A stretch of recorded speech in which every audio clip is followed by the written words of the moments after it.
She didn't take anything with her, not the photo albums, not even her toothbrush. Just a folded piece of paper left on the kitchen counter. 7 words, scribbled in a rush. "I'm sorry. I can't do this anymore." That was all. No warning, no argument the night before, just silence. And then, she was gone. Her name was Caroline, and 10 years ago she walked out on Thomas Bennett and their 5 children. She didn't leave him, she left them. Noah was 13, Ethan had just turned 10. Sophie was 6, and still called her mom Mama when she was scared. And the 2 youngest, Grace and Caleb, were barely old enough to understand what the word abandoned meant. One was still in diapers, the other had just started kindergarten. The silence in the house that morning was louder than any storm. Sophie asked, "Where's Mama?" Ethan stared at the back door. And Thomas, he had no answers. So he lied. He told them she just needed some time. That she loved them, that she'd come back. But days turned into weeks turned into months, and Caroline never returned. What followed was chaos. Diaper changes, missed school forms, spilled juice, fevers in the middle of the night. Thomas had to quit one of his 2 jobs.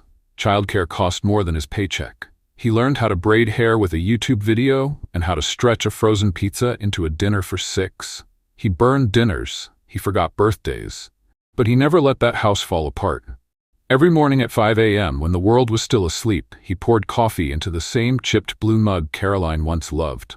That mug became his anchor, not a reminder of her, but of the life he refused to let collapse.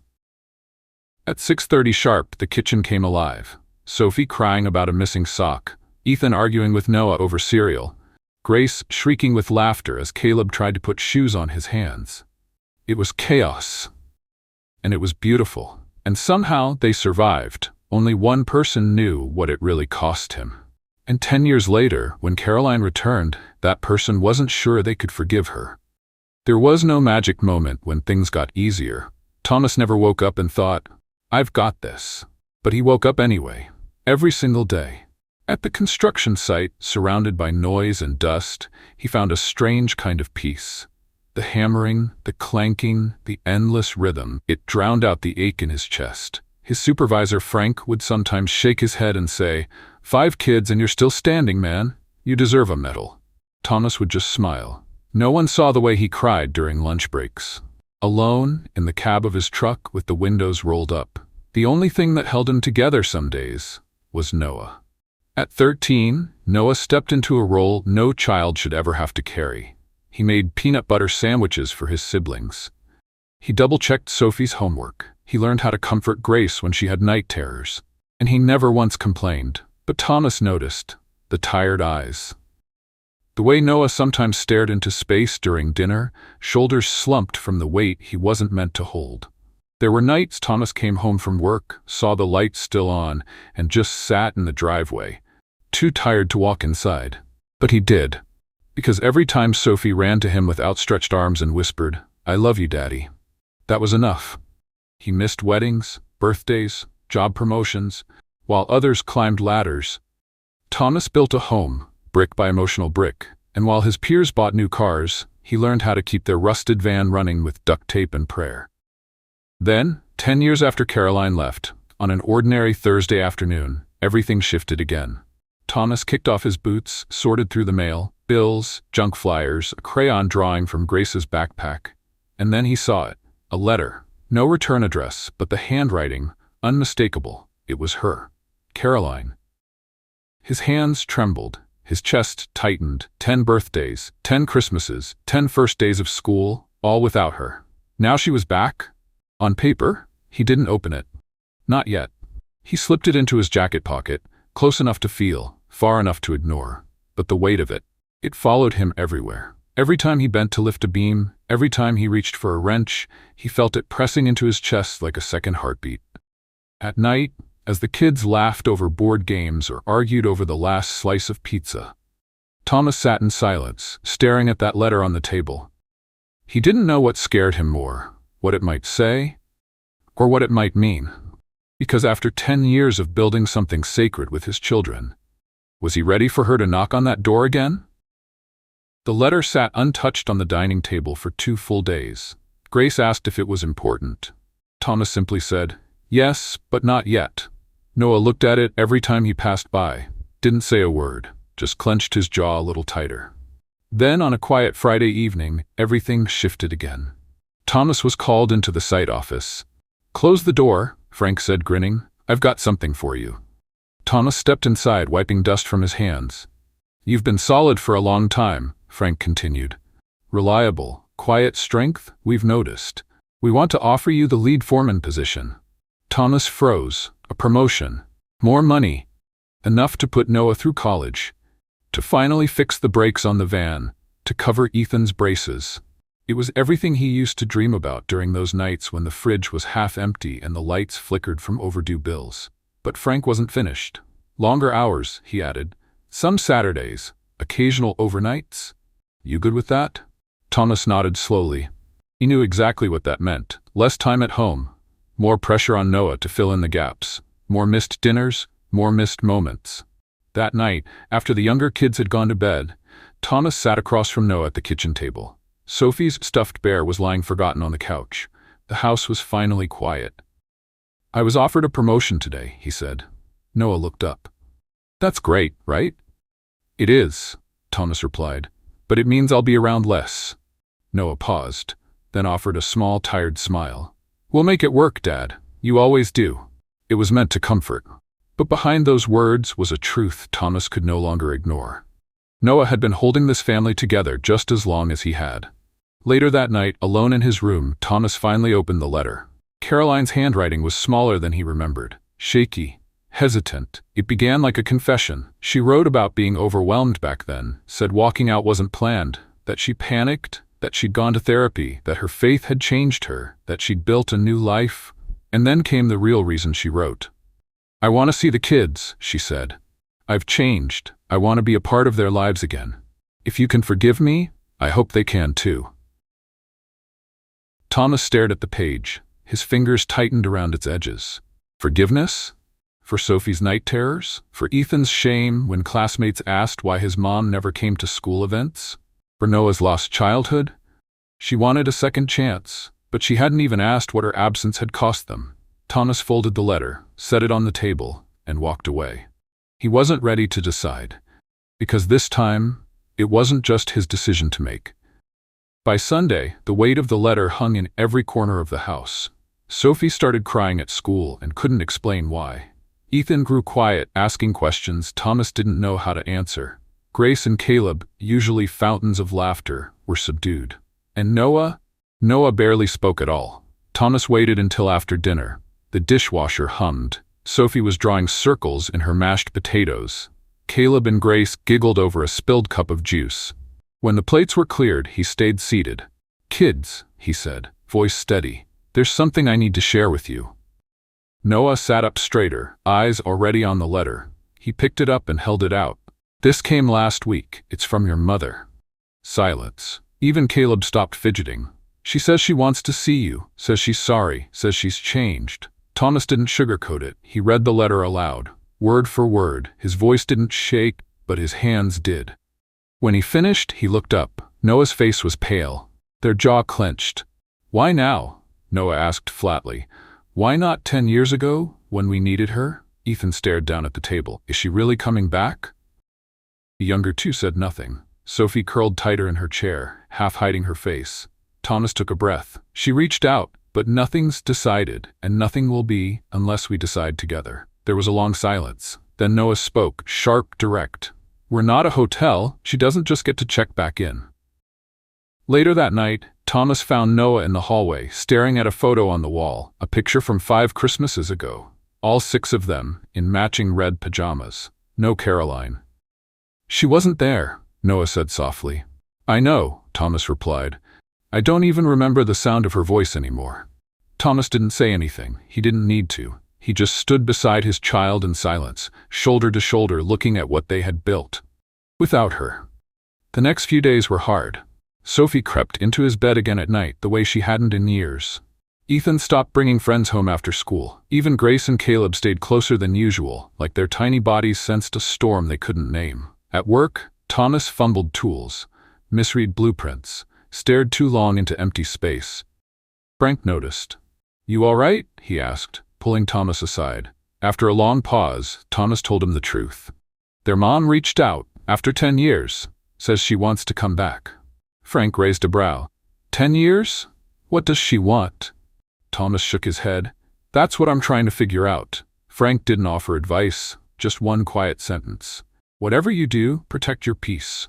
That night, Thomas sat alone at the kitchen table, the letter in front of him. The words hadn't changed, but their weight had. So the next morning, he called a lawyer. The lawyer was direct. No small talk, no sympathy, just facts. Thomas explained everything. The day Caroline left, the years alone, the letter. The lawyer listened, then leaned forward. You've had sole custody for over a decade, she said. She has no legal rights unless a court restores them. But if she pushes, you'll need to be ready. That was all Thomas needed to hear. Back home, Noah was already 2 steps ahead. They slid a phone across the table. I found her, they said. There she was, Caroline, smiling in filtered pictures, surrounded by strangers, but the captions? Different story. Financial help appreciated, starting over after setbacks. A GoFundMe page titled Second Chances, a mother rebuilding. Noah's voice was low. She's not coming back for us. She's coming back because she's sinking. Thomas stared at the screen, his jaw tightened. This wasn't about healing, it was about survival. He didn't sleep much that night. Instead, he hired a private investigator. I want the truth, he told him. No speculation, just facts. The man nodded, and Thomas waited. That evening, Ethan approached him in the hallway. Dad, he asked, voice thin, if she wants to take us, can she? Thomas crouched down to eye level. No, he said firmly. She left, I didn't. I won't let anyone undo what we've built. Later that night, he stood in the doorway of his children's rooms, one by one. Noah still sitting up, studying. Ethan twisted in tangled sheets, Sophie clinging to her bear, Grace and Caleb breathing softly in sleep. He had protected them through the storm. And now that she wanted back in, he would do it again. The call came on a Thursday afternoon, unknown number. Something told him to answer. Thomas, it's me. Her voice, soft, uncertain, familiar. Caroline. She got to the point quickly. I just want to see them. One meeting, please. No apology this time, just desperation. Thomas didn't answer right away. He let the silence sit. Then he spoke. If they don't want to see you, it ends there. No pressure, no surprises. She hesitated. Okay. He picked the location himself. Neutral, familiar, a public park. If it went badly, they could leave. When he told the kids, Noah didn't say much, just nodded. Ethan asked the question no one dared say aloud. Do we have to go? Thomas shook his head.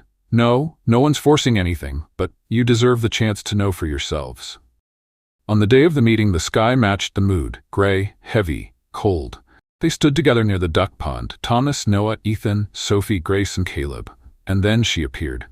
Caroline, older, tired, coat too thin for the wind, eyes sunken, hands shaking. She approached slowly. I've missed you all, she said. No one moved. Noah crossed their arms. Ethan looked at the ground. Sophie half hid behind Thomas's leg.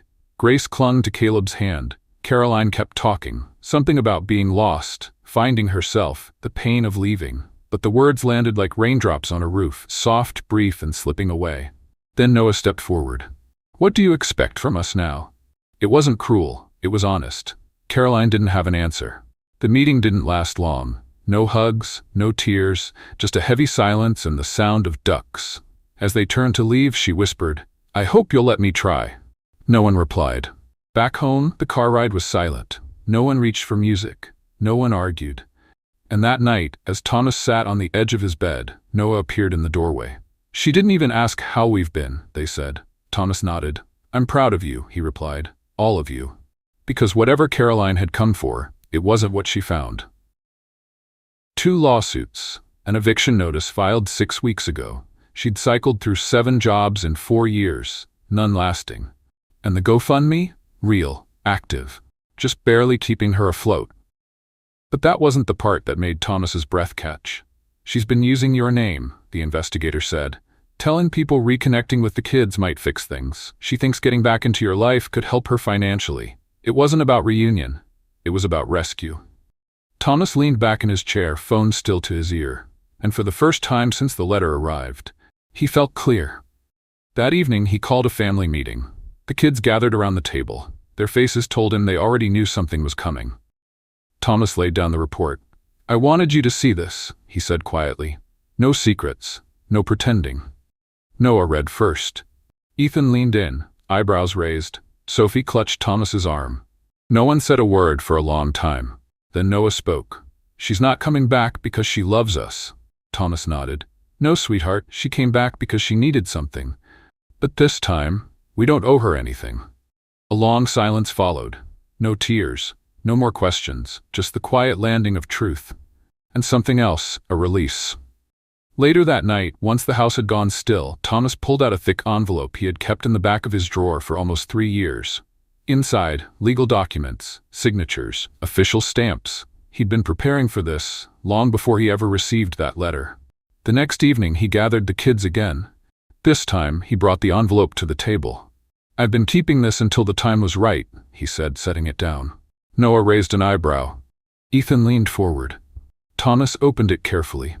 "I've been saving, investing, planning, for each of you. Not just for emergencies, not just for college, but for security." Then he looked at them, one by one. "I also worked with a lawyer. I made sure that none of you could ever be taken away from me."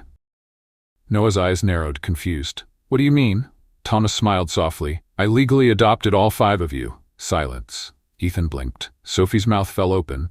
Even Grace and Caleb sat perfectly still. "You're mine. By law, by heart, by every measure that matters." Noah's voice cracked. "You did all that? Without telling us?" Thomas nodded. "Because love isn't loud. Sometimes it works quietly, in the background, making sure you're safe even when you don't know it." Ethan wiped his eyes. "You didn't have to, but you did." "I had to," Thomas said. "Because you're my family, and I was never going to let anyone take that away. Not again." Sophie climbed into his lap. Noah reached across the table and squeezed his hand. That moment didn't need music. It didn't need a speech. It was everything they had waited 10 years to feel. Certainty. Not the kind spoken, the kind proven. The weeks that followed felt lighter. Not perfect, not easy, but quiet in a way Thomas hadn't felt in years. Noah began touring colleges. Real brochures, real options. Ethan made the soccer team and came home with grass stains and stories. Sophie twirled through the hallway again, humming songs from dance class, and Grace and Caleb, once shadows of worry, returned to laughter and noise. It wasn't just recovery, it was release. One evening after dinner, Thomas brought out the last set of papers. Everything was complete, adoptions finalized, finances secured, the future protected. Then came one final letter. Same handwriting, same name, but this one was different. Caroline admitted the truth.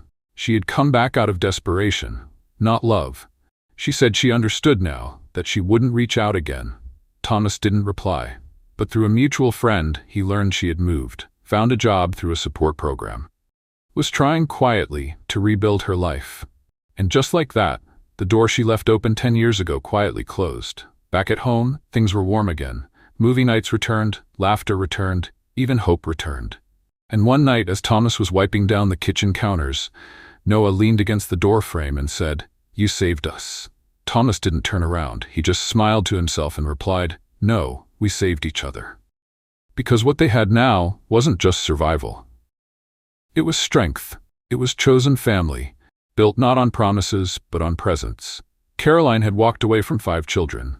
But Thomas, he built a home, and he gave them something their mother never could. Security without conditions, love without limits, and a foundation they could stand on for life. Now let me ask you, what would you do if someone from your past returned after 10 years of silence, asking for a second chance? Leave a 1 in the comments.